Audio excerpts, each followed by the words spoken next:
Yaman.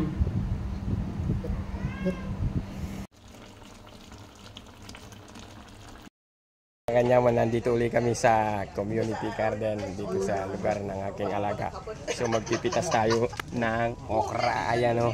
Oh, libre lang po yan. Kanyaman.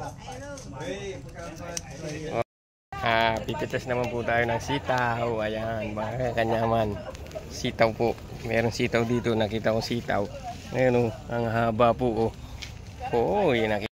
So nandito naman po tayo sa talong. Ayan na. Tingnan nyo po, talong. Pipitas tayo ng talong. Ayan ha. So ito na yung nakuha natin. Meron tayong okra dito sa loob.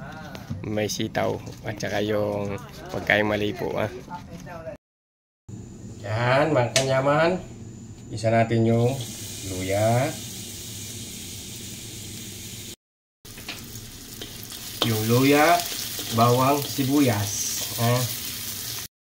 Tapos igisa natin ng konti yung hipon natin, mga kanyaman, ginataang kalabasa po lulutuin natin, saka yung gulay na nakuha natin sa sa community garden.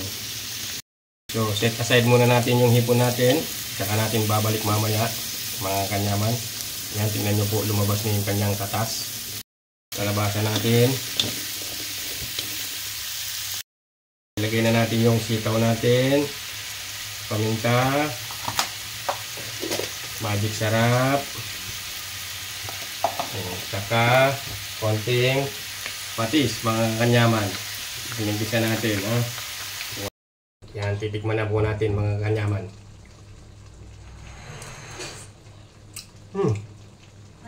Kanya. Yan mga kanyaman, naluto na po yung ginataang kalabasa natin, saka yung mga nakuha nating gulay dun sa community garden. At meron po tayong patis at kalamansi na may sili po. Ayan, siyempre subong kanyaman muna po natin ha? Perfect bite. Kanyaman.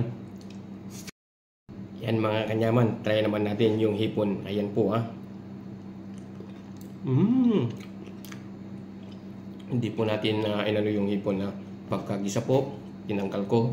Tapos kung malapit na maluto yung ginataang kalabasa natin, tsaka natin nilagay yung hipon ulit para hindi masyadong maluto ha. Tingnan niyo po yung pagkakaluto. Ang sarap. So paano mga kanyaman, kain muna po ako ha. Maraming salamat po. I love you, Mama. Chup chup. See you on my next video. Bye.